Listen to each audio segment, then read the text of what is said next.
Onde quer que você esteja, permaneça bem informado. Sabrina Souza tem se tornado cada vez mais comum entre as pessoas e encontrar pessoas que recorrem à inteligência artificial em momentos de sofrimento justamente emocional.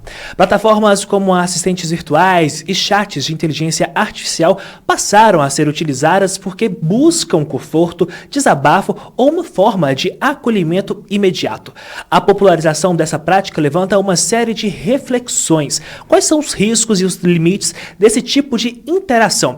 E a IA realmente pode ajudar em processos terapêuticos ou estamos diante de um alívio superficial de questões profundas? Pois é, Matheus, e para refletir então sobre esse tema tão importante, nós conversamos com as duas profissionais da saúde mental, com abordagens distintas para nos esclarecer dúvidas sobre o tema. São elas a Melanie Queiroz Braga, psicóloga e psicanalista, e também a Rafaela Webb, psicóloga com atuação na abordagem de terapia cognitivo-comportamental, TCC.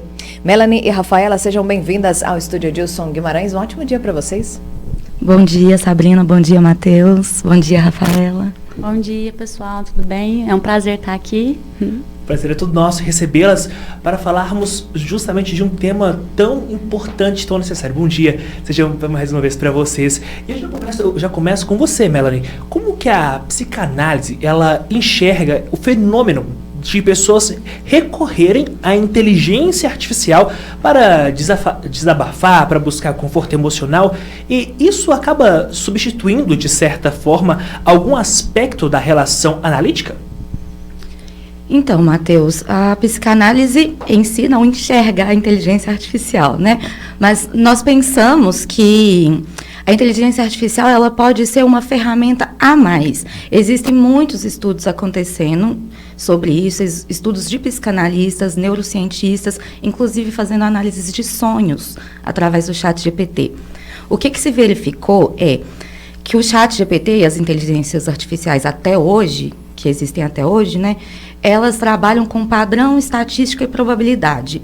Então, as respostas que elas vão dar, as análises que elas vão fazer, são sim um pouco superficiais, no sentido que não vão considerar a história do sujeito, a cultura que ele está inserido, né, a narrativa dele. Quando a gente fala que ela vai analisar padrão, ela vai ver repetição de significante, de palavra, de símbolo, e dali fazer algumas associações. Então, não substitui a terapia, porque a terapia ela vai além, porque tem esse vínculo, tem a transferência com o analista, o psicólogo, né, o terapeuta, que vai para além dos padrões. A gente identifica padrões também, mas a gente vai além ali no que é singular, no que é individual de cada um. Rafaela, e na sua experiência com a TCC, que é a terapia cognitivo-comportamental, quais são os principais riscos que você enxerga quando uma pessoa substitui o contato terapêutico humano pelo uso da inteligência artificial? Bom, eu acho que é muito semelhante, né, com o que a Melanie falou.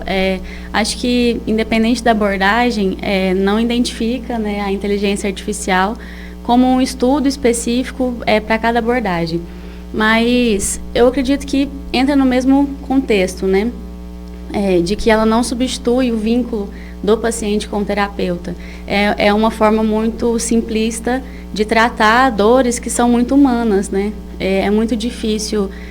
O ChatGPT, a inteligência artificial, essas plataformas, elas conseguem identificar e reconhecer o que você fala. Então, eles entendem o que é sofrimento baseado no que ele entende por sofrimento que alguém explicou. Mas o sofrimento real, que é digno, né, que é da vivência do ser humano, ele é único, é só outro ser humano para entender. Então, o psicólogo que ele está ali para atender, ele sabe o que é sofrer o luto de um relacionamento no qual ele perdeu, ou de um ente querido que faleceu. Ele sabe o que é você ansiar por um trabalho e não conseguir aquela oportunidade, ou você querer ter uma qualidade de vida melhor. Então, esse tipo de experiência, que é único na experiência humana, na vivência humana, uma inteligência artificial não sabe identificar e sentir na pele.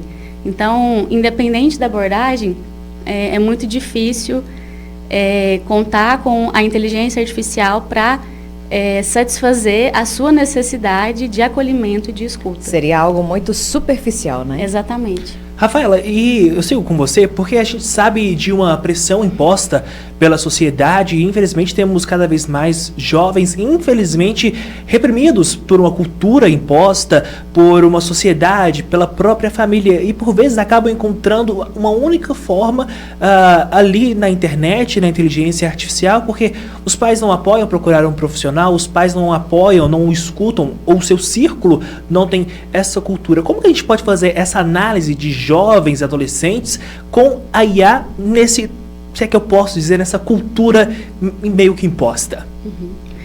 Sim, a gente, por mais que hoje em dia a gente vive, né, numa época onde a terapia ela é muito aceita, ela já tem menos tabu, né, menos preconceito, a gente ainda vê, sim, pais que são muito resistentes quanto aos filhos fazerem terapia.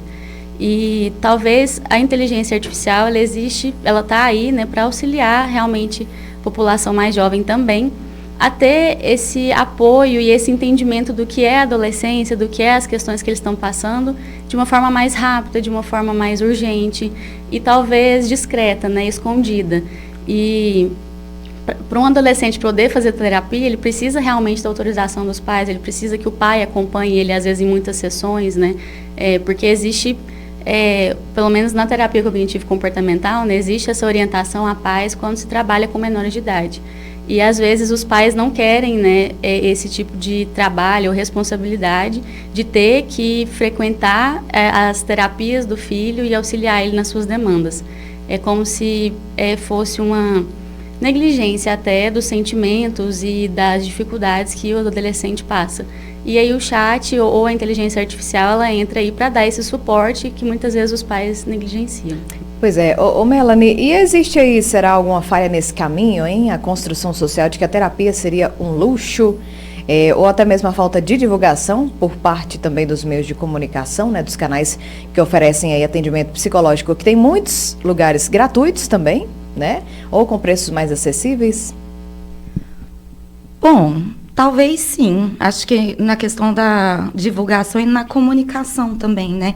Porque às vezes as pessoas até divulgam que existe o serviço, mas é aquela divulgação também básica, superficial. Então, os pais de adolescentes não entendem muito bem o que serviço é aquele. O adolescente até quer procurar, mas como a Rafaela disse, precisa dos pais. Ou, às vezes, os próprios adolescentes também não conseguem encontrar, às vezes vê uma divulgação, mas não tem o telefone de contato, na verdade não tem o WhatsApp, né, porque hoje em dia também, acho que antes tinha, né, os catálogos, as páginas amarelas, então até ficava um pouquinho mais fácil de encontrar. Hoje é tanta informação, tanta gente trabalhando, que a gente fica até meio perdido mesmo nessas informações. Outra coisa que eu queria acrescentar antes também, que a Rafaela falou sobre luto, sobre essas experiências humanas, né? Foi o que eu lembrei, que eu acho que esse é um diferencial da terapia com a inteligência artificial, pois na inteligência artificial, as respostas, né, elas são sempre no sentido de produzir mais sentido, de dar resposta, de dar uma fórmula, né? E na terapia, muitas vezes, o que ocorre é o contrário. É a queda dos ideais, a elaboração de lutos, na adolescência muitos, né? Mas ao longo de toda a vida humana, e principalmente também a sustentação da falta de sentido. Muitas vezes o trabalho terapêutico é esse. E extremamente importante. A gente vai fazer uma rápida pausa aqui no Jornal da Manhã. A gente segue com a Melanie e também com a Rafaela Webb. Já já a gente continua falando justamente sobre o uso de inteligência artificial como terapia, os pontos positivos e também negativos. Bom, e nós voltamos a conversar com as psicólogas a Melanie Queiroz Braga e também a Rafaela Webb sobre os riscos de buscar atendimento terapêutico por meio da inteligência artificial. Melanie e Rafaela, você que está nos acompanhando por meio do YouTube e também do seu rádio, nós estamos falando sobre o uso de inteligência artificial em terapias. E nós simulamos uma situação com uma IA e gostaríamos que vocês comentassem a resposta da inteligência artificial. O jornalista Jovem Pan Patos escreveu o seguinte no chat juntamente. Oi, chat. Estou muito triste. Tive um dia difícil no trabalho. Seria possível fazer um atendimento terapêutico com você? O chat respondeu. Oi, sinto muito que seu dia tenha sido difícil. Você pode contar comigo agora. Estou aqui para te ouvir sem julgamentos. Não sou um terapeuta profissional, mas posso oferecer um espaço seguro para desabafar, organizar os pensamentos, refletir juntos sobre o que está te afetando e até te ajudar com técnicas de respiração, autocuidado e regulação emocional, se quiser. Quer me contar o que aconteceu no trabalho hoje? E então, o que podemos esperar, refletir sobre essa resposta? Melanie, o que pode oferecer, o que a psicanálise pode oferecer que nenhuma tecnologia, por mais avançada que ela seja, ela não consegue entregar? Bom, nesse caso eu já começo falando que a psicanálise nunca vai sugerir nada disso, né? A gente não trabalha com sugestão, a gente trabalha com a escuta clínica.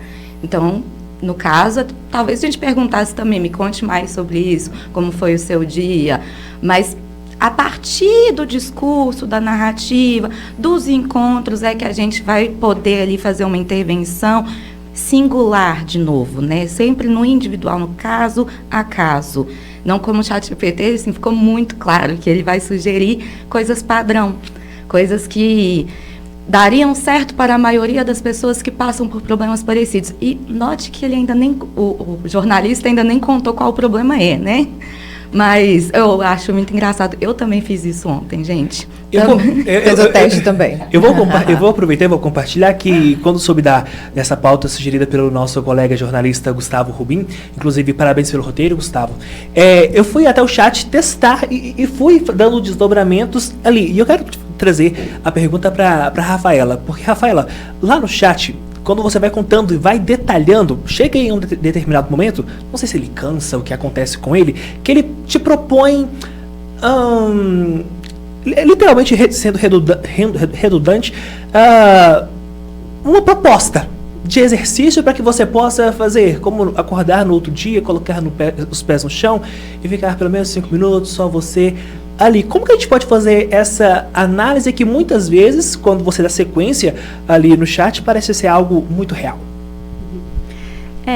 Realmente é uma resposta pronta, né? E eu acho que é importante a gente até pontuar que, por mais que a gente esteja aqui, né, enquanto psicanalista e cognitiva, né, comportamental, a gente tem que lembrar que a psicologia, o psicólogo, ele trabalha o ser humano, independente da sua abordagem. Então, por mais que a terapia cognitivo comportamental ela tem, assim, essas técnicas, né, que auxiliam o sujeito, como a respiração diafragmática, o mindfulness, né, que são meditações guiadas, por exemplo, para aliviar estresses, para aliviar a ansiedade no dia a dia, que é muitas vezes o que o chat GPT ou que a inteligência artificial sugere.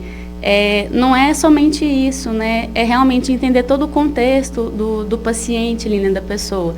A terapia, ela é essa forma de aliviar os estresses, a pressão do trabalho, ela vai muito além de você só chegar para o seu psicólogo e falar, estou me sentindo mal no serviço hoje, e aí o seu psicólogo escutar isso e falar, faça uma meditação, coloca os pés no chão um tempo e tenta acalmar, sentir a energia da terra. É algo muito simples mesmo, muito simplista. Então, a terapia ela é composta de sessões semanais, quinzenais, onde a gente acompanha toda a trajetória ali do paciente, onde a gente entende a família dele, como que é o contexto familiar dele, como que é o contexto dos relacionamentos que ele tem dentro de casa, com o namorado, com a namorada, o marido, a esposa, com os amigos. E tudo isso é conteúdo, é conhecimento que a gente tem para poder auxiliar o paciente numa simples desabafo sobre, às vezes, o dia que foi estressante. Pois e com relação à IA, né, que se diz acolhedora ali e sem julgamentos, Rafaela, você pode iludir o sujeito quanto à profundidade da escuta terapêutica real? Sim, com certeza. Eu acho que é realmente diminuir a capacidade de acolhimento que um psicólogo tem e simplificar mesmo. A gente está usando muito essa palavra porque eu acho que é o que representa a inteligência artificial, né? Simples, simplista, muito superficial, muito rasa. A empatia, o acolhimento, a escuta ativa, o sigilo profissional, ele é algo muito humano e muito necessário dentro da psicologia. E por mais que a gente tenha as inteligências artificiais que falem palavras bonitas sobre pode confiar, estou aqui para te escutar, né? Será que ela realmente está entendendo o que você está falando? Ela está só interpretando a palavra que você está escrevendo ali? E será que ela está realmente preocupada com a forma como você vai se sentir ao final dessa conversa? Será que ela realmente está preocupada em como você vai voltar na semana seguinte?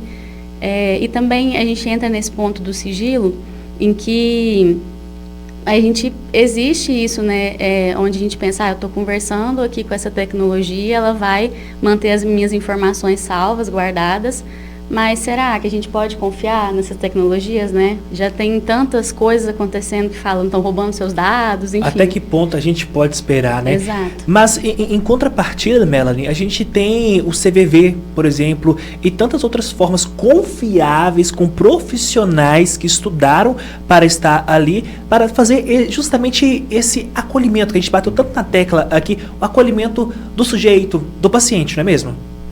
Sim, tem o CVV, tem outros lugares também, né? Tem o CAPS, o SUS é cheio de lugares. Qualquer pessoa pode ir no posto de saúde pedir um encaminhamento para um psicólogo. As universidades, né? Aqui em Patos tem Unipam, FPM, não sei se a FAEP oferece esse serviço, mas a FPM e a Unipam tenho certeza que sim. Os psicólogos, em geral, quase todos atendem clínica social também. Basta entrar em contato e perguntar. Não custa nada perguntar. É verdade. Inclusive, um abraço para minha psicóloga, doutora Érica Cury. Um abraço para ela. E desde já, a gente queria mais tempo com vocês, mas foi de extrema importância a presença da Melanie e também da Rafaela aqui, para a gente poder falar e abordar esse tema tão importante, tão necessário. Eu sei que a gente tem que fazer um intervalo, mas eu não posso ir para esse intervalo se antes cumprir um nosso papel enquanto jornalistas com duas profissionais. Que nos últimos dias nós tivemos a perda de adolescentes em Patos de Minas, e eu não vou entrar em detalhes porque esses fatos cabem somente à família. E eu queria que nesse encerramento de vocês, que vocês deixassem uma palavra para os pais de adolescentes, jovens, adultos, idosos, de um modo geral, a importância do olhar com o outro. Fiquem à vontade e desde já muito obrigado pela presença aqui no Jornal da Manhã, Patos. Obrigada, Matheus. Obrigada, Sabrina. Bom, eu diria que é muito importante conversar com os seus filhos. Adolescentes, crianças também. Aqui em Patos foram adolescentes que morreram, mas eu vi que no Chile foi uma criança de 8 anos, pelo mesmo motivo. Pais que não sabem por onde começar a conversar. Usa o ChatGPT. Olha aí. Usa a inteligência artificial, pergunta mesmo. Até os adolescentes mesmo não sabem como se expressar. É uma boa ferramenta para organizar os pensamentos mesmo. Mas daí, levar para a terapia, levar para a família, levar adiante, né? Não ficar só ali no superficial. Mas tenha um diálogo, gente. É isso que importa. Rafaela. Agradeço também, né, a participação, e eu também gostaria de reforçar, né, as palavras da Melanie. A gente sabe que a adolescência é uma fase difícil para quando a gente já é adulto, né? A gente já passou por isso, mas parece que está tão longe, a gente se esquece, né? E os adolescentes, as crianças também têm seus próprios conflitos. Cada etapa da vida tem as suas dificuldades. E eu entendo que os pais às vezes estão cansados, né, estão na correria do dia a dia, só que é a sua família, né, são pessoas que você ama, são pessoas que estão ali com você, que você às vezes escolheu construir essa família. Então vale a pena tirar um tempinho todos os dias para ver como que está o seu filho, para voltar e ter esse contato de pai e filho, e mãe e filho, irmãos também, que às vezes a gente deixa se perder à medida que vai crescendo. Quando é criança a gente consegue estar ali conversando, brincando, mas quando se torna adolescente, às vezes há esse distanciamento, e é a fase em que eles mais precisam. Eles estão se formando, eles estão se conhecendo, estão virando gente, né? Estão ali um pouquinho perdidos, né? Exatamente. Então, fiquem atentos aos seus filhos. Hoje em dia, as redes sociais, os telefones, né, eles são meios importantes, mas meio perigosos também. Então, fiquem sempre atentos e não negligenciem a terapia, né? Acho que é uma ciência que a gente tem hoje, que é muito importante e que se está aí é para ser usada. Né? E antes da gente de ir para o intervalo, Sabrina, eu preciso fazer uma ressalva aqui, que eu e Rafaela Webb, nós estudamos o ensino médio juntos e celebramos a nossa conquista no vestibular, tanto na psicologia quanto no jornalismo. Então, te reencontrar aqui hoje foi uma surpresa muito grande e como ela bem disse, a Melanie também disse, a importância do acolhimento durante todo o ensino médio. A Rafaela foi o meu acolhimento ali para que eu pudesse dar seguimento na minha carreira. Então, publicamente, meu maior muito obrigado, viu, doutora Rafaela Webb e também doutora Melanie aqui pela presença. Agora obrigada, meninas.